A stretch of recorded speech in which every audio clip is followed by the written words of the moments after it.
It's Tuesday, July 7th. Welcome to Market Foolery. I'm Chris Hill. With me, the one and only Bill Barker. Good to see you. Good to be here. We have another acquisition in the entertainment industry. We have a very important investing anniversary that is coming up, and we're going to talk about that. But we got to start with, essentially COVID-19 stocks, and in particular Novavax and Regeneron. Shares of Regeneron up about 3-4% because Regeneron has got a $450 million grant from Uncle Sam to make and supply a double antibody cocktail that's being tested against COVID-19. And that's a nice bump for shares of Regeneron. That pales in comparison to Novavax because those shares are up about 30%. Because Uncle Sam gave Novavax, which is a biotech firm I had never heard of until today, $1.6 billion to develop a potential vaccine for COVID-19. This is the environment that we're in right now, where these types of things happen, maybe not a daily basis, but certainly on a weekly basis.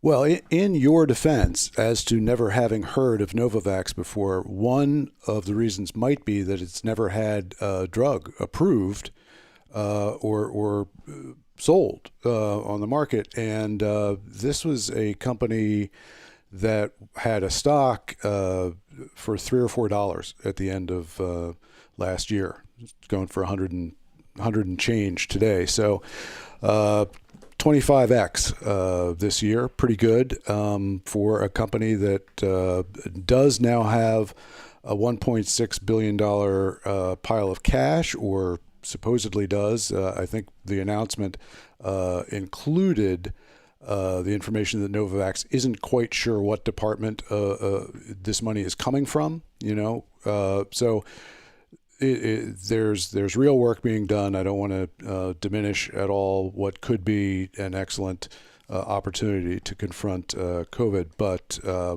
for a company that has really next to no sales, and this is still more on the long shot with a high return if everything works out well, than the kind of thing that you would want to bet heavily on if it were your only bet.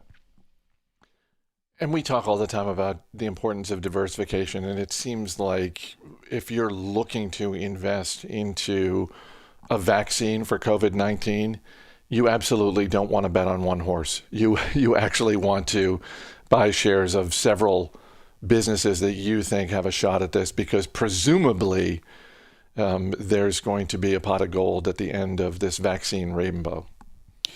Well, the pot of gold is an interesting concept because, of course, if you talk to what people want and what they think, it is probably that companies are hopefully working very hard on this, and that then it should be made readily available for free to everybody. I mean, somebody has to pick up the bill. Whether it's individuals, whether it's their healthcare plans, whether it's the government, whether it's a combination of all of that. And so the pile of gold that seems obvious for whoever provides the best solution here becomes more complicated. But you've got Regeneron as well today. This is a more established company, several $billion-dollar a year revenue company, and sort of consistent increases in its business, and it's not a one-shot wonder. They're working on a treatment and preventive cocktail of drugs, which hopefully will continue to show effective results, as I believe they have so far in trial. They're not on the vaccine side. Both of course are very important, and both are celebrated today by the market. Well, and for context on Regeneron, only up about 3% today, but up somewhere in the neighborhood of 75% year to date. So it's if you're a Regeneron shareholder, you're doing fine. Yeah, well, today's news is not coming out of nowhere. They've had published results of the trials they've done, and so yes, it's had a number of days where good news has gone out into the market. Novavax already was up. As I said, it was a $3-4 stock at the end of last year, and was going into today in the 70 whatever dollars a share. So there was already, obviously, their work on the vaccine was known.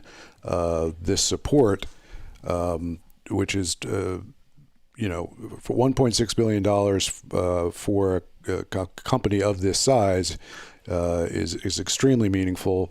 Perhaps, their proximity, their offices being here in the Washington, D.C. area gave them some advantages in negotiating this deal.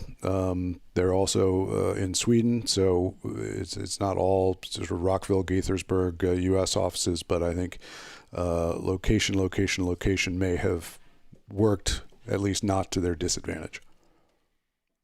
SiriusXM is nearing a deal to buy Stitcher, which is the podcast division currently owned by EW Scripps. SiriusXM is going to pay a reported $300 million to EW Scripps for Stitcher, and Stitcher has networks with shows like Freakonomics Radio, Conan O'Brien Needs a Friend. They also own the mid-roll ad network, which works with hundreds of shows, some of them among the most popular podcasts out there. WTF with Mark Maron, My Favorite Murder. This continues another trend that we've seen in 2020, which is large entertainment companies making pretty sizable investments in the podcasting space. Yeah, and Sirius continues to sort of try to be everywhere where people might be listening to either music or voice audio. So I think this is an area where I feel very comfortable asking you all the questions about what you think about this deal, since this is right in your wheelhouse.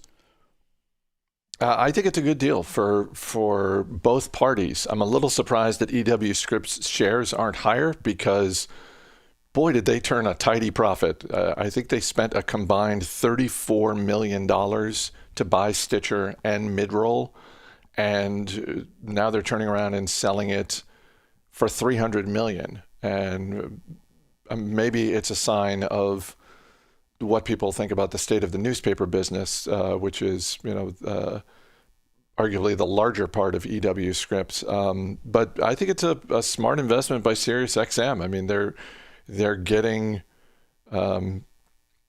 getting access to some of the most popular shows and certainly some of the most well-established networks out there. So in the same way that some people looked at Spotify's acquisition of The Ringer as, among other things, a talent grab, I think when you look at some of the networks that are underneath the Stitcher umbrella, I think it's a similar type of move by SiriusXM. They're gonna, if they have someone really smart who's running this acquisition, then some really good fruit could be born out of all of this, above and beyond some of the shows I already mentioned. Well, and you can explain perhaps, so Stitcher is a platform. They've got some of their own content, but also just a platform. Like many people might be listening to this as a podcast. People are watching it right now, Motley Fool Live, but as a podcast. Stitcher does not own the Motley Fool podcast. No, our podcasts are on their platform, just like we're on Apple Podcasts or Google Play or Spotify or, any of the other platforms that are out there. And in terms of their, I guess they've got a good number, a growing number for ad sales there, and what do you see happening next in this space? Who's next on the for sale after everything we've seen already this year? It's going to be interesting to see if any other large shows. I mean, to me, it'll be interesting to see if any other really popular shows sort of follow the move that Joe Rogan did. Joe Rogan owns his own show, but he's going to have this exclusivity deal with Spotify. So, I'm sure people have approached Mark Maron and Conan O'Brien about similar types of deals, and maybe they're just like, no, I'm good where I am.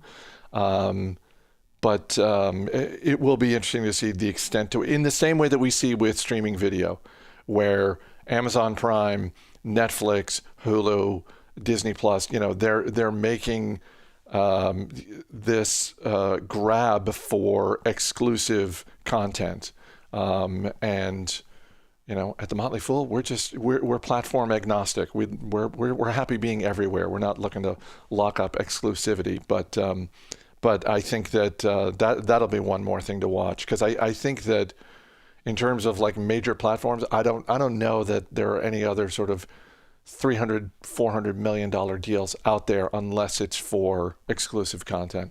So for those that are interested in, the advantages and disadvantages for exclusivity, Joe Rogan is sort of in almost a category of one, not quite a category of one with his show. But, you're at conferences, or you used to be at conferences. Maybe now you still back when conferences were a thing that people went to. Yeah.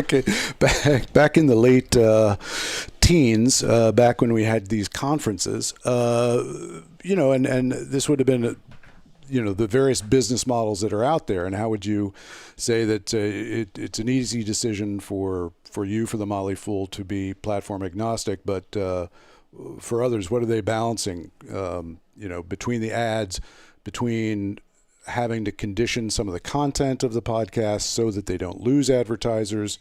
Who is it that can get, a direct pay, and the platforms? What are the pros and cons for Joe average, good, but not, top 5 out there podcasts?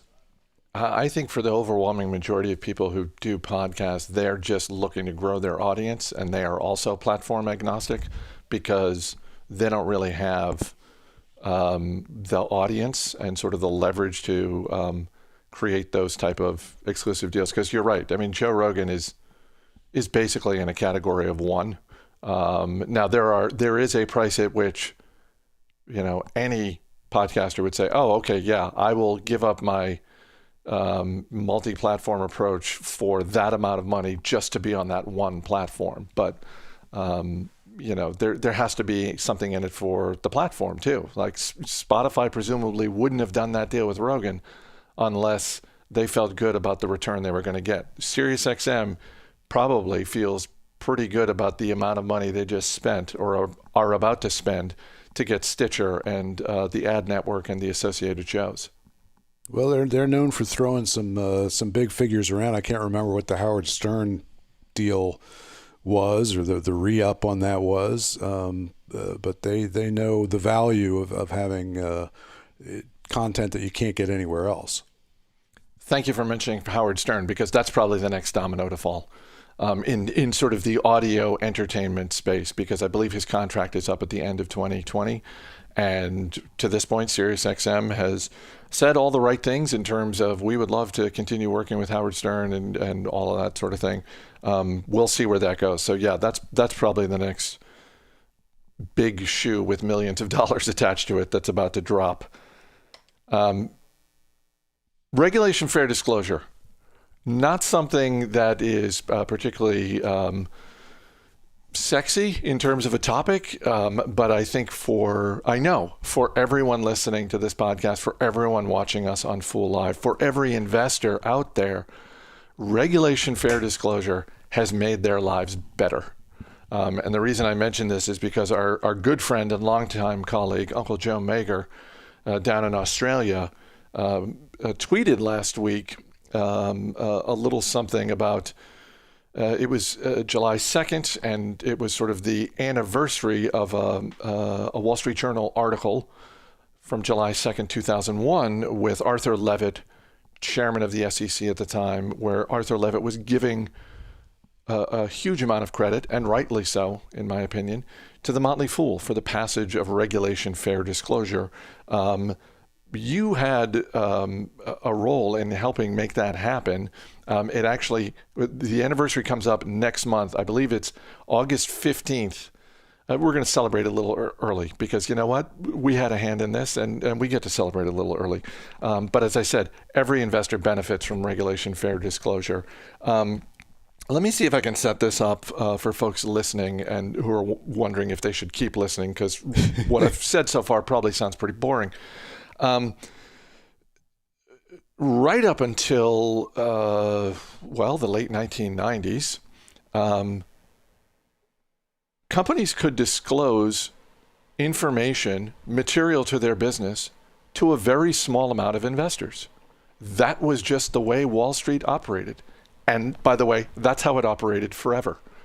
That a company could have material news. They could say, hey, our earnings are coming out in 3 weeks, but we're going to do a conference call with analysts from the 8 biggest firms on Wall Street and tip them off that we're about to put in a really big quarter. It's going to beat expectations. They can tip off their clients. That was how business was done on Wall Street until Reg FD was proposed. And as the name suggests, fair disclosure was simply a rule that said, you know what? All investors are the same. We're going to treat all investors the same in terms of information from public companies. So mom and pop individual investors like you and me and everyone listening and everyone watching on Fool Live, they get information the same time that Goldman Sachs gets the information.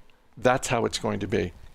And maybe we shouldn't be surprised, but I know that anytime I talk to a younger person at our company and talk about Reg FD, they're surprised when I explain to them that there was significant pushback. There were smart, established people with good reputations in the financial world who were saying, whoa, are you kidding? Everyone's going to get the information. No, that's a bad idea. That's a bad idea. When did Reg FD first come into your field of vision as an employee of the Motley Fool in 1999? Well, I think the proposal was sometime in early mid-December, and there was a couple, maybe there was a 30-day, maybe there was a 60-day proposed comment period. And I, having a legal background, saw that and thought I would write about it. And we were just in the right time and the right place for this. I mean, we had established, a relationship with our audience of individual investors. It was December 1999. The market was doing gangbusters, and everybody was happy with us, with anybody who was talking stocks, because everybody was making money. And but it was still the case that Wall Street owned the communications channel with companies. And so this rule, which was Arthur Levitt, then head of the SEC, had put a lot of work into and put out for comments. And I saw that and wrote an article. And, looking back on it, the title of the article was SEC Levels the Playing Field. This is a boring title. There were no companies mentioned in the article. This was not as sometimes you need to do in the job of internet writing, have a sexy title or have tickers of companies, and that gets distributed through various channels. It had no mention of a company. It had the most boring title in the world, but it was in a place in the Motley Fool editorial, which was prominent. It was a column called Fool on the Hill, came out once a day, and was sort of the oftentimes I was going to say, op-ed. Back when the Motley Fool, unlike today, when there are hundreds of articles being published on Fool.com, this is late 1999 when I believe somewhere in the neighborhood of 3 to 5 articles would be published on the site. There was high single digits, low double digits, maybe as 11. We had a bunch of portfolios that had daily updates, a couple news articles, but it was the various articles were sort of appointment viewing in a way that it's hard to do now, to get people to come to your site on purpose and then go to a specific thing that you want to talk to them about. And I wrote it. Turned out my oldest daughter was almost born the night that I was on deadline for this, and long boring story, but she wasn't, and so I ended up having the time to write the article that I was obliged to write. Had she been born that night, I might well not have gotten my article in, and somebody else would have taken that slot and written about something else, and we might not have had the role we ended up having. There were about 3 articles and maybe an interview with Arthur Levitt, who noticed what we were doing and wanted to support it. Total of 6,000 comments, which was at the time unheard of for a government agency to receive 6,000 comments about a rule. And nowadays 6,000 comments is the response to a mediocre tweet.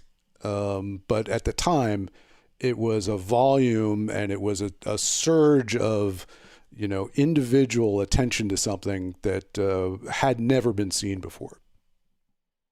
Yeah, and to go back to the tweet from Joe Mager, where he cites Levitt's comments, 2/3 of our comments came from fools.